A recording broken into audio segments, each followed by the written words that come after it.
So I'm finally on Saturday morning, or actually afternoon, finishing and recording the lecture for exploration because I want us to be sure that we kind of get moving on here pretty quick. You have this role of Lutheranism and Calvinism. And again, what I want to emphasize is that the Protestant Reformation ultimately, it challenges the power of the Catholic Church. The Catholic Church is no longer in control. I mean, it's still pretty powerful, but by giving people options, that's a game changer. Now, one of the issues with Lutheranism is that it encourages literacy. It encourages people to think about God and religion in their own way. And so it makes perfect sense that over time, Calvinism is, or rather Protestantism is going to fracture into a bunch of different kind of groups. So I put on here why 10th grade matters. 10th grade is world history, right? So this is why 10th grade kind of matters in the scope of kind of U.S. history.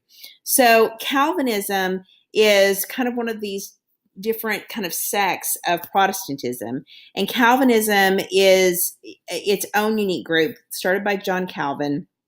He comes up with this idea that there's an elect, that only the elect will be saved, and that God knows in advance who's going to be saved and who's not, and that God tells you by showing you favor. So, in other words, if my farm's doing great, then I can say, well, I'm clearly one of the elect. And if my farm is not doing well, then I can say, well, maybe I'm not one of the elect, right? So a lot of focus on kind of appearance and outward things. And that's going to matter when we start talking about kind of the Pilgrims and the Puritans, because they kind of are offshoots of Calvinism. Of course, you have the Church of England in all this as well. Church of England is not Calvinistic. Church of England's not Lutheran either. It's kind of in the middle of those two things. And so that's going to be another group that's going to kind of pop up and make people kind of question the power of the Catholic Church. And when you have these different Protestant groups, particularly Calvinists, Puritans, Pilgrims, but also even people from the Church of God show up Church of England, not Church of God, show up in the New World, and there's all these people that have just vanished, right? And these people have vanished because of disease, right? And they say, well, clearly God intends for us to have this. So there's kind of this sense of entitlement that happens because the native people have been affected by the spread of disease and the factors that we've already discussed. You have, and it's not just the Puritans, you have other Protestants, you have French Huguenots who are Calvinists, and really they are escaping Catholic oppression. Now, you need to understand that this Catholic oppression is not exactly the same thing that we want to think of. In other words, we want to think, oh, well, they were being burned at the stake. And okay, yes, Mary, Bloody Mary, Queen Mary of England, she does, go after heretics. So you do have that happening occasionally. But for the most part, when we talk about oppression, what you're talking about is increased taxation, limitations on participation in community and society. So I'm not saying that it's all hunky-dory, but you also don't want to think that people are necessarily losing their life, because that's actually the exception, not the rule, when you're talking about kind of Catholic persecution of Protestants. There is oppression, though, or probably a more correct term would be discrimination. And so that is happening. French Huguenots probably actually have it worse than the English Puritans and the English Protestants that don't want to play along with the Church of England. The French Huguenots were really driven out of France. And they actually established St. Augustine, for example. Queen Elizabeth, of course, she actually has the reverse a little bit. She kind of goes into Ireland and uses her soldiers to persecute the Irish who are Catholic. Now that's going to matter because one of the things that we can realize from talking about English conquest is that the experience of the English soldiers in Ireland and their kind of terrorizing of the native people, their use of, and this word will be familiar, plantations to control the work and the labor of other people. That's going to be something that they will actually transport to the New World. And so we'll see that Queen Elizabeth and and all this happens about the same time that the Spanish Armada gets destroyed. And when that gets destroyed, and then she's got these soldiers that go to Ireland, and then she's like, hey, yeah, go to Virginia. That sounds good. And so they start doing this and exploring these systems. And again, the English at first are not being very nice. Now, they'll learn a little bit faster and very quickly kind of adapt their colonization method. Now, with the Spanish, of course, you have first off, you have the initial part, which is in the early 1500s, which is pretty violent in a lot of ways. What you're going to see is that, the Spanish are the God Golden Glory, the conquistadors coming in, terrorizing the people, ultimately, leading to kind of the racial awareness, the religious kind of blending of native religions and Catholicism, the encomienda system, and that sort of thing, right? And in the midst of all this, part of the reason why the focus on the encomienda system comes out is because the Spanish monarchs realize that if the conquistadors keep treating these native populations so badly, if they don't start focusing on a truer form of Catholicism in this new world, then they're not going to, quote unquote, win the religious, fight over who has the most followers, right? So this is kind of playing a role in how things are going. And again, gold doesn't actually become a real kind of export from the New World. Silver is dominant at first from Mexico, so much so it creates massive inflation. And I think I've touched already on the fact that the Spanish take that money and they invest, or maybe I'm about to talk about it. I don't know which, but the Spanish take the silver, they invest in the Spanish Navy and the Armada in an attempt to get control of England back, which the Armada gets destroyed twice. And so they haven't really invested this silver and this money into actually promoting long-term economic health for Spain. And so this is going to actually ultimately hurt them. Now, the Columbian Exchange is a lasting implication from this. The racial awareness is a lasting implication of this. So it is going to lead to some, pretty important changes there. France and Canada, they have very much a different approach. Their focus is on gaining furs. The fur trade is, furs are pretty valuable, right? So the French don't go into Canada expecting to find gold at all. They go in there and they realize that fur can be worth something, and they start trading in that. And their focus is not on trying to dominate and conquer a region the way the Spanish did. And it's not even trying to settle the region the way the English did. What they're focused on is, let's set up trading posts. And so you have a small group of Frenchmen, there's usually a few French soldiers that are stationed in Canada, but you don't have large numbers of them. Lots of intermarriage. Eventually, you do have Jesuit priests that show up, kind of that Catholic religious. So it doesn't matter if you're French or Spanish, you're concerned about the Protestant Reformation and that you're not getting enough converts. And so the Jesuits are going to go into Canada. Now, they will have a different approach than the Spanish do. The Spanish focus on kind of this very superficial conversion, and then kind of sit back and kind of leave it at that and treat a lot of the native population like they're naive children, right? For the French, what they want is an authentic conversion. They want true, real converts. They're not kind of burdened by this sense of racial disparity, if you will. And so they kind of, the Jesuits come over, they learn the culture, they learn the language, they study them, they send detailed letters and descriptions back to France.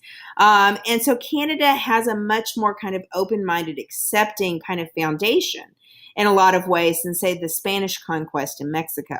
Now, the problem with France and Canada and their desire to have fur is this will trigger conflicts with the Iroquois, and the Iroquois Confederacy will fight with Huron in an effort to gain greater and greater control over the fur hunting grounds. Because for the native populations, trading in furs is a great way to gain wealth. And of course, the Iroquois Confederation does this a little better than everybody else. Plus, they are a larger tribal group. They balance their interests as this larger territory.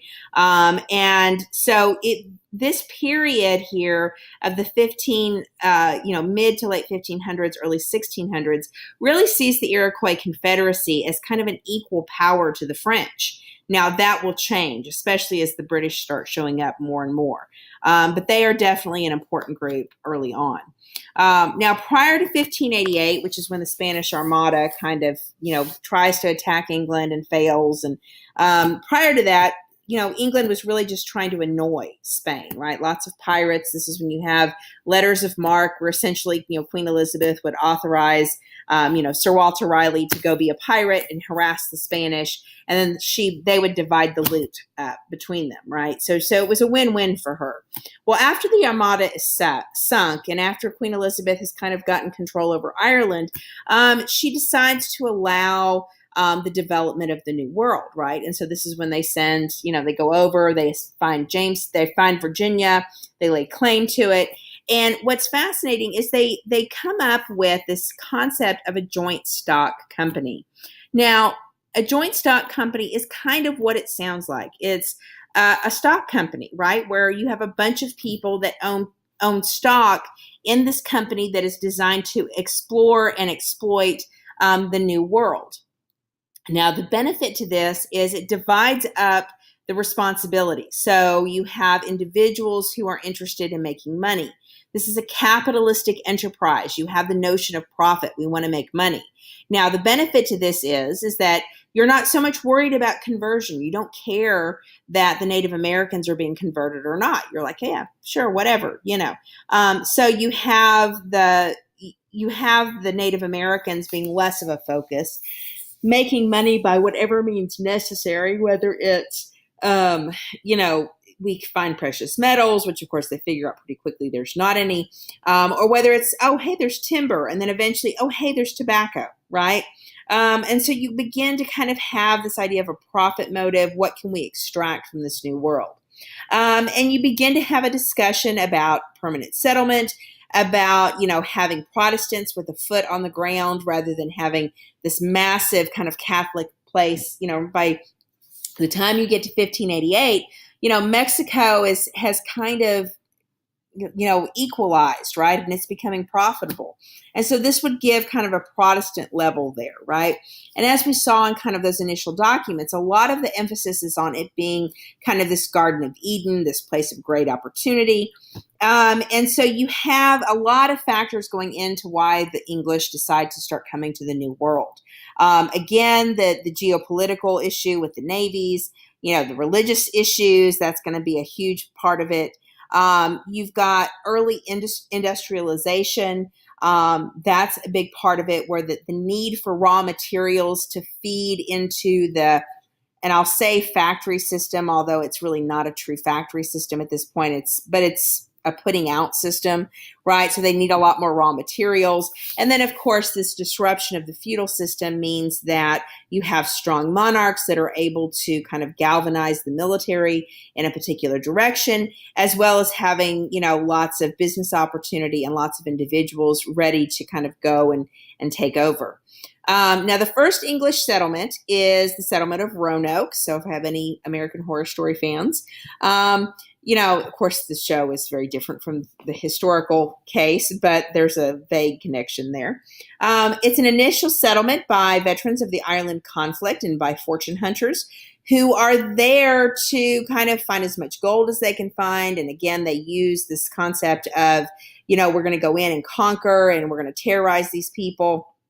And they're trying to kind of stake a claim, right? And they think they can treat the native peoples much like they treated the Irish.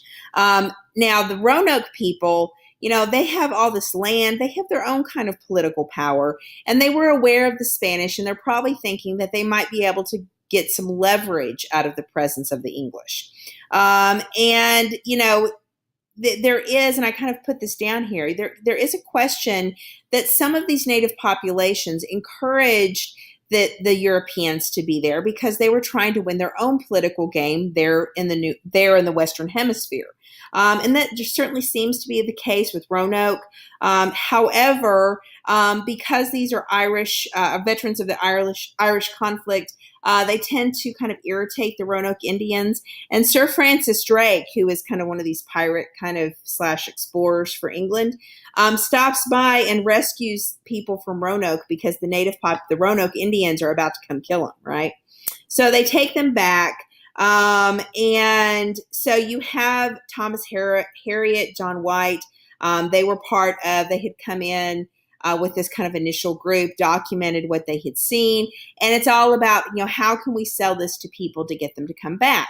So they decide to go for a second settlement. So the first settlement gets chased away. The second settlement comes back because in part of Thomas Harriet and John White kind of advertising. We looked at some of those pictures, right? And you have a few more family groups. There's less emphasis on soldiers, but they go back to the exact same spot that they were before. Now, understand that the Roanoke Indians were pretty, they left on bad terms, right? And here they come back to the exact same spot. They get kind of situated, and John White goes back to England to get supplies.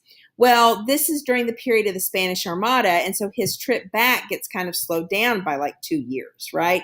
And when he comes back, the settlement's gone.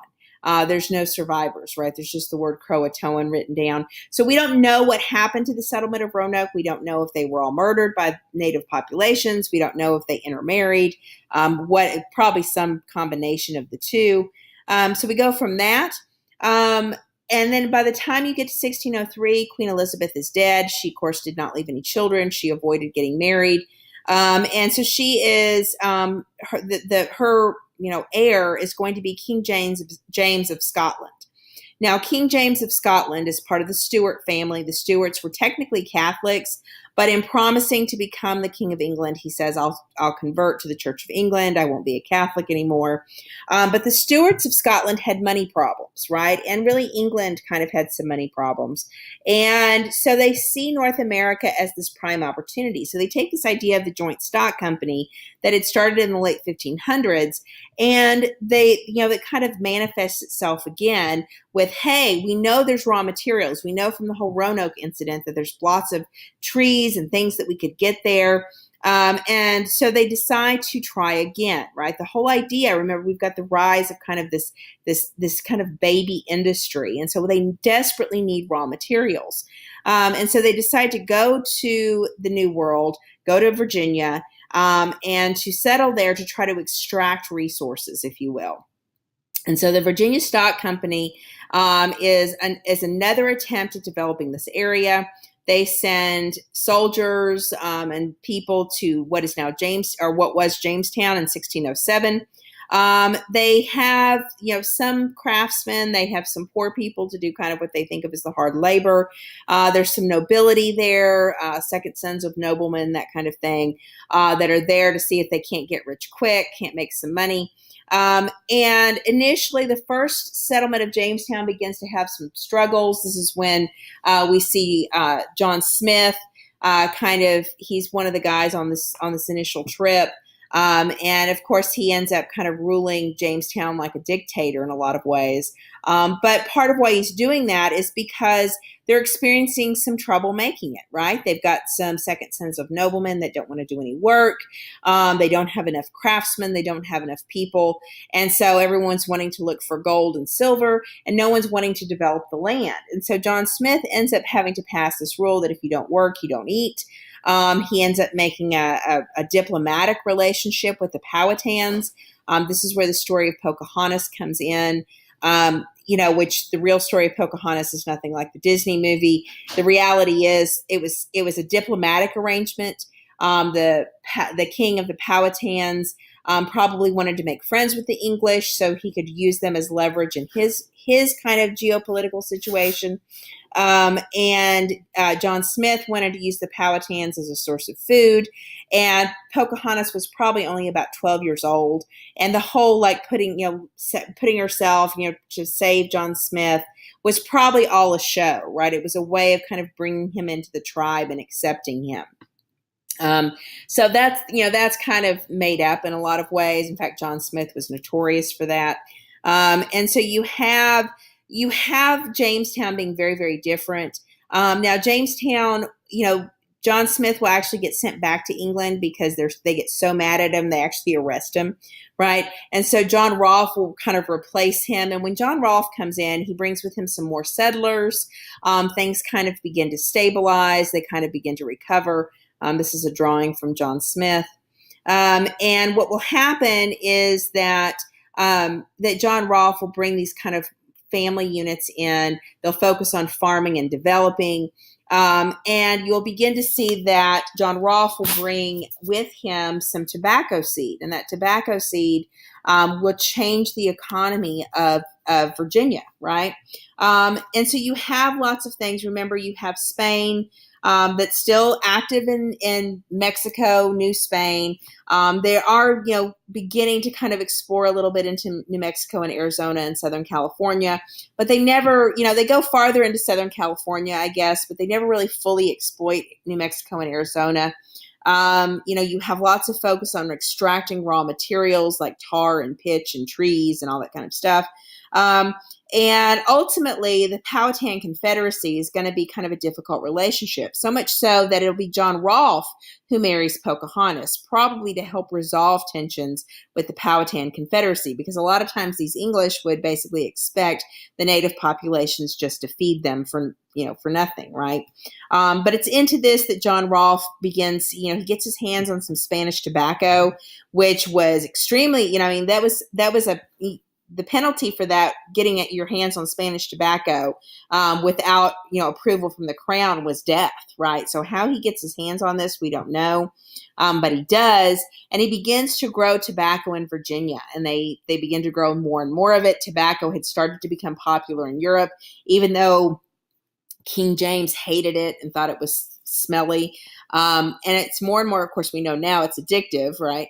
But it becomes more and more popular, and John Rolfe starts growing more and more of it. Now, this will lead to a problem in that you'll have a lot of people in Jamestown that will grow tobacco over growing food, and that's going to start to make some issues. And plus, you never have enough workers to develop the tobacco as far as the quantity of tobacco they're trying to get.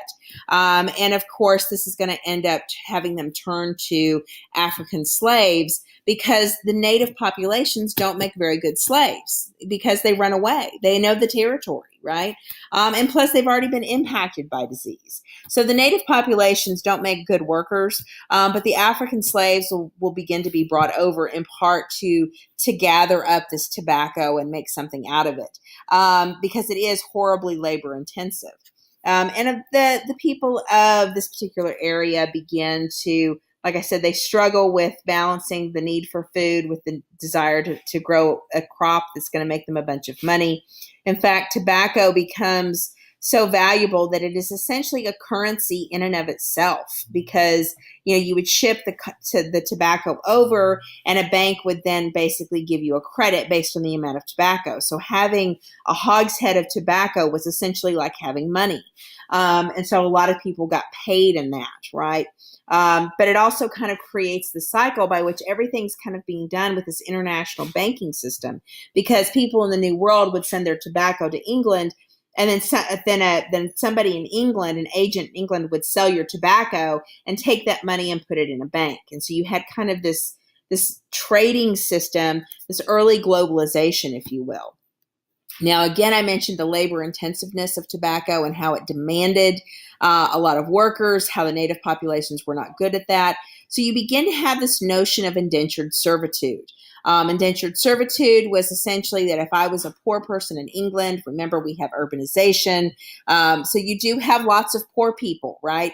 I could choose to send myself to the New World with an indentured contract. And what that says is I promise to work for 7 years. In exchange, at the end of the 7-year contract, I'll get, some tools and some land, or maybe some money and some land, something like that.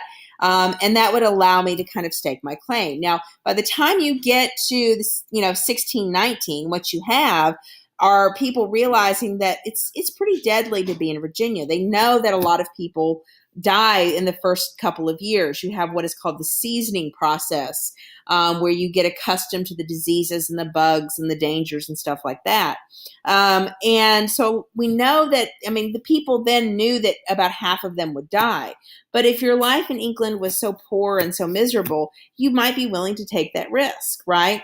And you also have during this period kind of the idea of transportation, where if you get in trouble with the law, they might allow you to go over to the New World and and work, and you would have a longer indentured contract in that sense.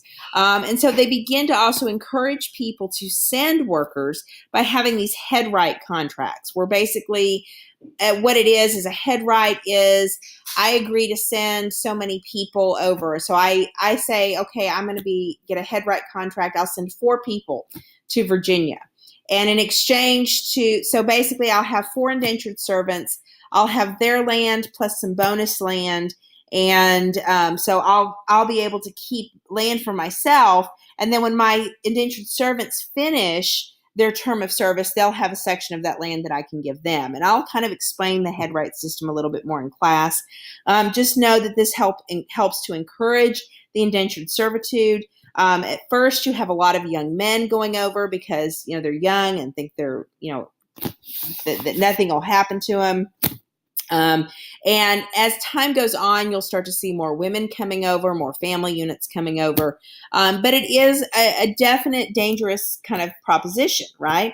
And so as a result, they still struggle to get enough laborers. So the end result's going to be that African slaves are introduced in 1619. And these indentured servants, were at first indentured servants with longer contracts because of the cost of the slaves and language differences and that kind of thing. But over time, they will lose access to indentured servitude, and they will actually become just slaves, where they are bought outright and kept in perpetuity as slaves. So there's going to be a transition there. You'll also see in 1619 representative government introduced. As they're getting enough settlers there, and as things are starting to settle down and there's a focus on business, you have this idea that some of these larger plantation owners want to have representation, have a say in how the colony is run. And so you'll have the House of Burgesses created in 1619. Now, ultimately, the Virginia Stock Company struggles to stay afloat financially. King James will ultimately dissolve the company and kind of take it over. Remember the crown always had a portion of the stock companies. So this is his way of kind of guaranteeing the success of the colony. And so this is where you have the beginning of royal colonies. And this happens pretty early in 1624. You will have continuing conflict with the Powhatans over the tobacco craze and people growing too much tobacco and then expecting the native population to just give up their food. As well as the headright system begins to encourage, people to stake claim to land that belongs to the Powhatans, and that's going to create a conflict. And the Indian conflicts are going to create financial stress for the Virginia Company. So part of why the Virginia Company has economic issues is because conflicts with native populations lead to that.